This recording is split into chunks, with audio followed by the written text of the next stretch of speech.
we could very well do. I mean, there are some assumptions going on in terms of what's a movement. Yeah. So, Fred, you're a professor at San Jose State University. At least you've taught. I still do. Yeah. Okay, so let's talk about what your definitions are of a movement.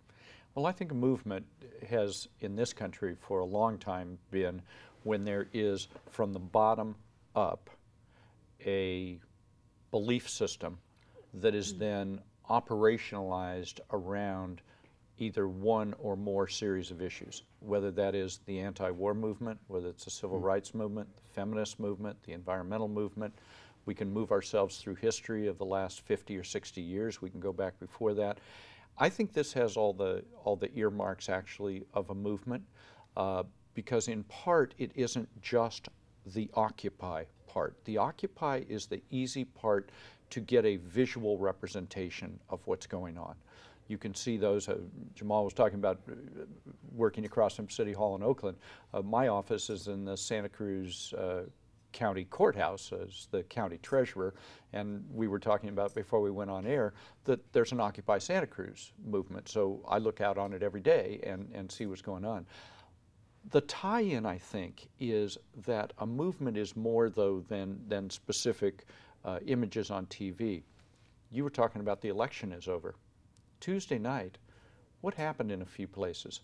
Well, we certainly noticed that in Ohio, the Republican governor overreached massively on the question of collective bargaining and what are the rights of workers and what legal avenues do they have to organize their power and be able to use that effectively in negotiations and so on, both public and private sector. In a state that's usually a toss-up state, this was a 2/3 vote against that policy of not protecting workers. The positive way to say that is it was a vote in favor of saying, wait a minute, you've vastly overreached here. Workers absolutely should enjoy the rights of collective bargaining and so on.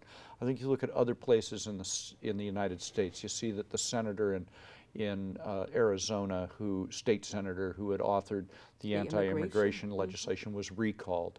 You see that in Mississippi that a bill which would have put in the Mississippi Constitution that a person is defined as a fertilized egg, that it begins at conception and that has all the rights of a person in terms of protection, overwhelmingly defeated. So the reason I say this is to say I do think there are things tying together here, most of which relate to the economy, but also relate to policy questions, large policy questions, which this nation is still not resolved. But is the Occupy movement, I think it's a catalyst for conversations around this.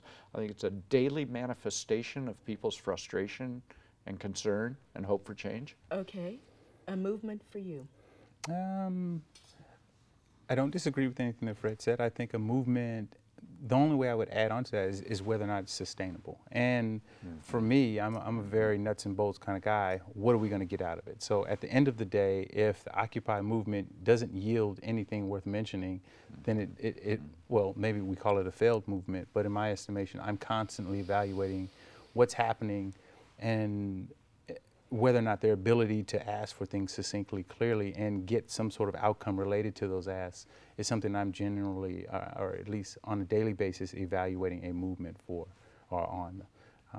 I don't know that this movement is failing or not, but when I talk to other people in terms of defining itself as a movement, but when I talk to folks who've been around several movements, I think one of their continual, I don't want to say frustrations, but certainly questions that rise to the top is, what is it that they clearly want? And I think the message for the Occupy folks has not always been clear. And so as I'm looking at all the signs across the street, and I'm sure you see the same thing, it runs the gamut from let's eliminate capitalism to free Mumia Abu-Jamal. I mean, it really kind of, there are different factions and obviously there are extremes within there, but I think those are other questions that I have as well. I wonder if there's if what might be common though, in terms of commonality might be what we're looking for in terms of ability to define a movement, which may have a lot of disparate component parts. Where's the overlap? Where's the constant overlap? And I think in this case, we can go back to the source. The source is, it began as Occupy Wall Street. as a direct reaction to a, I think, very broadly held belief in the country that too big to fail is simply not an acceptable answer in terms of how this economy works and doesn't work. How it works for a few people doesn't work for a lot of people. And making that statement, going to Wall Street, visibly making that statement, and then have that pop up all over, I think that's the thread that ties the movement together at this point, is this notion of, as you were mentioning in the introduction, this is the notion of essentially income equality. Not everybody's going to make the same, not everybody's going to amass the same amount. That isn't the issue. The issue is the system so rigged at this point with increasing disparity in terms of where the wealth is and where income is in the country. Is that the country we can even recognize anymore as the United States of America? And a lot of people in the movement are saying, no, it isn't. No, we're making the assumption when I say, is it growing, is the country changing, that it's going to be changing in the direction of the supporters of Occupy Wall Street. There's also the Tea Party movement. And given the red states and the blue states that you talked about, how do we know? I mean, what are the indications that the Tea Party movement might not be more powerful? Well, as I think of that, I think of Occupy all throughout the world, whereas the Tea Party is not all throughout the world, but it's based in frustration too. And you talked about commonalities. Is there any overlap?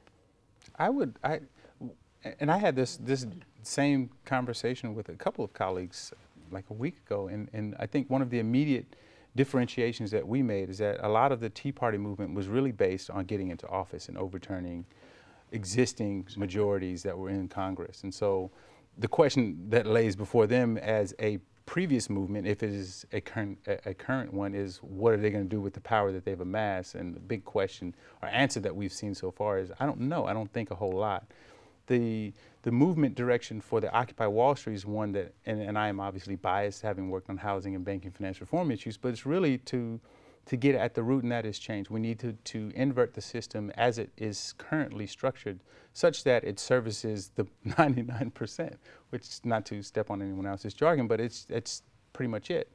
So how do we, if we're comparing two movements, we have one that's, I think the end goal was pretty much elections, and I don't think any of the Occupy Oakland people are going to be running for office necessarily. I think if you look at the Tea Party, in addition to being about the election, they're also talking about growing out of power. Yeah.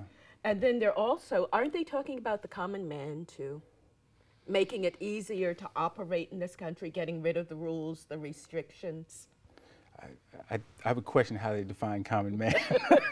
Well, I think that is right. I do think that's part of the narrative that the Tea Party movement advances, is exactly what you said. Yes, I do believe that that's true. That there is a belief system there that talks about essentially what we hear about once a week from the 7 Republican candidates running for the Republican nomination for president. And that is that the way you get the economy going again is you give tax breaks to the, quote, job creators, which is to say rich people, and you untie their hands by getting rid of regulation. Right. That is a commonly held belief, both at the Tea Party and among Republicans seeking the nomination. But not on the part of the occupiers. Well, I don't think that's what Occupy is about, is that at all. I think it's a very, very different situation, because my personal view is that we've tried what those Republican candidates are talking about and what the Tea Party is talking about, and we've tried that, and it really is not a prescription for a race to the top in terms of anything. It's a race to the bottom in a global economy. For whom? To see who can have the cheapest labor, who can have the least environmental regulations, who can have the most flow of capital without any restrictions, who can have the most formation of capital without regard to whose money it really is. I think all of those things. I think that's much more what Occupy is about as contrasted with the Tea Party. I think that what they have in common is they come from the ground up. As soon as they get at ground level, I think that what they want to accomplish are very, very different in terms of belief systems. So when you talk about a race to the bottom, for you, that's what the Tea Party is, the Tea Party movement's all about. Right. Now, in my view. Okay. One would imagine, I think the viewers right now, that the two of you would be in support of the Occupy movement. I don't deny that. Let me define it, though. As an elected official, I'm going to always feel compelled to at least define a yes or no answer in a slightly longer way. I like what I see and hear from the vast majority of people involved in the Occupy movement, which is to challenge what has grown up over the last 10 or 12 years in terms of an enormous failure of the belief system that said you can deregulate everything, and that will then turn out to result in all boats rising on a rising tide. Okay, that's the belief system, okay. and it's failed miserably. And for you, why would you be in support of the Occupy movement? Assuming that you are. Yeah, assuming that would be a good assumption. And I think a large part I am. I don't see the movement that is presented so far has in any way let me down. I think there are a lot of, I like the way they've handled the pressure of over time keeping their base involved, but also elected officials' feet to the fire at wherever they're at. That has been, in Oakland in particular, after there were riots and after the police tear gas, and they were right back peacefully the next day resetting their tents up, which was very, very inspiring for me, and I'm sure for many other people driving by or seeing it on the news, because essentially they're fighting for us. We have failed as both political operators, as political maneuverers, as outsiders, as advocates to really move the ball forward. We work on mortgage finance reform issues. California has been the hardest hit state in terms of home loss throughout the country, and we have, bar none, absolutely failed to provide any real relief to borrowers. When you talk about we, who are you talking about? We having failed. We having failed means elected officials, lobbyists, advocates, community organizations. We have failed to really effectively pull those levers such that change is manifest. It has not happened for whatever reasons. Okay, now, you're not out